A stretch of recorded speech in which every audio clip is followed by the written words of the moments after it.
મરચાની ખેતીથી માલામાલ ગુજરાતના દક્ષિણ છેડે આવેલો નવસારી જિલ્લો, જ્યાં પહેલા ડાંગર, શેરડી અને ભીંડા જેવી પરંપરાગત ખેતી થતી હતી, પરંતુ હવે આદિવાસી પટ્ટામાં લાલ મરચાની ખેતી ખેડૂતો માટે આર્થિક સદ્ધરતાનો નવો માર્ગ બની રહી છે। જુઓ મરચાની ખેતીથી આદિવાસી પટ્ટામાં આવેલી સદ્ધરતાનો આ ખાસ અહેવાલ।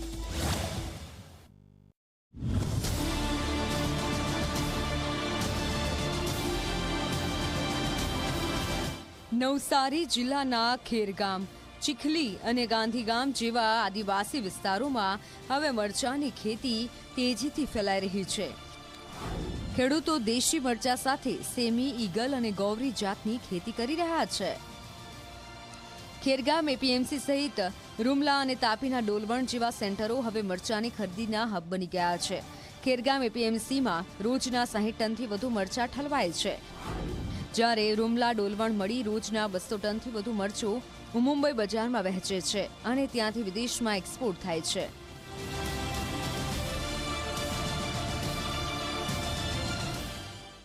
मिर्ची की खेती अच्छी है, लेकिन नुकसान तो थोड़ा हुआ है। बाकी मार्केट में अच्छा है, आवक अच्छा है। 50 से 100 टन की मिर्ची आवक चालू हो गई है शुरुआत। बाकी अभी सीजन तो अभी शुरुआत हुआ है, बढ़ने के लिए अभी बढ़ेगा। વેપારીઓના સહકારથી ઘણા ખેડૂતો હવે સીધા એક્સપોર્ટર બની રહ્યા છે। વિદેશી માંગ વધતા મરચા ઉગાડતા ખેડૂતોના ચહેરા પર ખુશી છવાઈ ગઈ।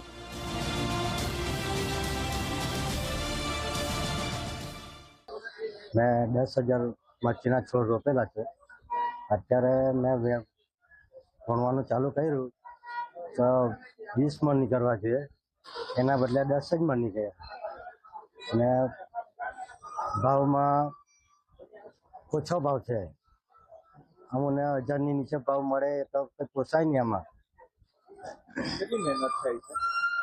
મહેનત અમારી ઘણી થાય છે। અમારી વરસાદમાં પડ્યો અત્યારે, એમાં ઘણું નુકસાન થયું અમારે। આગળ કઈ પાક આવશે ખરો? હા આવશે, પણ ઓછો આવશે।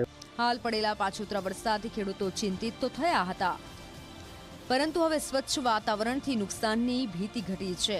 હાલ મરચામાં પ્રતિમણ 800 થી 1100 રૂપિયાનો ભાવ મળી રહ્યો છે। ગયા વર્ષે આ ભાવ 2000 સુધી પહોંચ્યો હતો।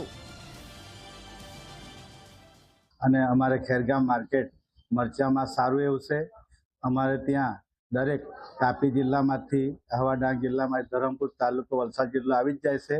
સૌથી વધુ મરચા અમારી ખેરગામ માર્કેટમાં આવે છે અને અહીંના વેપારીઓ સારું એવું મરચાનો નિકાસ પણ કરે છે અને ખેડૂતોને ભાવ પણ સારા મળે છે મરચા માટે, અને એને બહાર પણ માલ મોકલાવે છે, જેથી કરીને ખેડૂતોને એવા સારા ભાવ મળે છે, જેથી કરીને ખેડૂતોને પણ પોસાય એવું છે। આવક આશરે લગભગ અહીં 40 થી 50 ટન દરરોજ મરચાં આવે જ છે હાલ। આદિવાસી પટ્ટાના ખેડૂતો હવે મરચાની ખેતી તરફ વળી રહ્યા છે। વધુ મહેનત હોવા છતાં સારા ભાવ મળતા ખેડૂતોની આર્થિક સ્થિતિ સુધરી રહી છે।